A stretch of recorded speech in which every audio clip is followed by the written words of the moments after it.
తర్వాత ఏమైంది? కాలేజ్ మూతపడింది. చదువుని కొనగలిగే వాళ్ళు ప్రైవేట్ జూనియర్ కాలేజీలకు వెళ్ళిపోయారు. చదువుని కొనలేని వాళ్ళు కూలి పనులు చేసుకుంటున్నారు. బ్రతకాలి కదా సార్.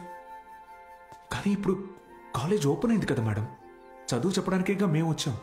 కొన్నాళ్ల తర్వాత మీరు వెళ్ళిపోతే, కాలేజ్ మళ్ళీ మూతపడితే, మిక్స్చర్ పొట్లాల ఆశ చూపిస్తే కానీ రాలేదు సార్ మొన్న మన ఊరి పిల్లలు.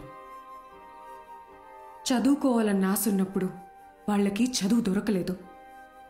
ఇప్పుడు మీరు వచ్చినా వాళ్ళ కోసం ఉంటారన్న నమ్మకం వాళ్ళకు కుదరడం లేదు. వాళ్ళకేంటి, నాకే నమ్మకం లేదు.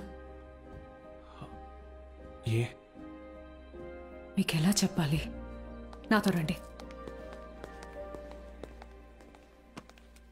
కార్తిక్ బుక్ ఇదిగో చూడండి సార్.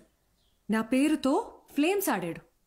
ఫస్ట్ టైం ఎస్ వచ్చిందని నా పేరే మార్చేశాడు. మీనాక్షిని మైనాక్షిగా. వీడిని నమ్మాలా?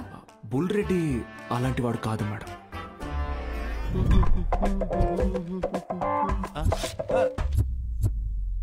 ఒక వారం తర్వాత మీరు కూడా వాళ్లలాగే తయారవుతారు. అక్కడి నుంచి మాక్సిమం ఒక నెల.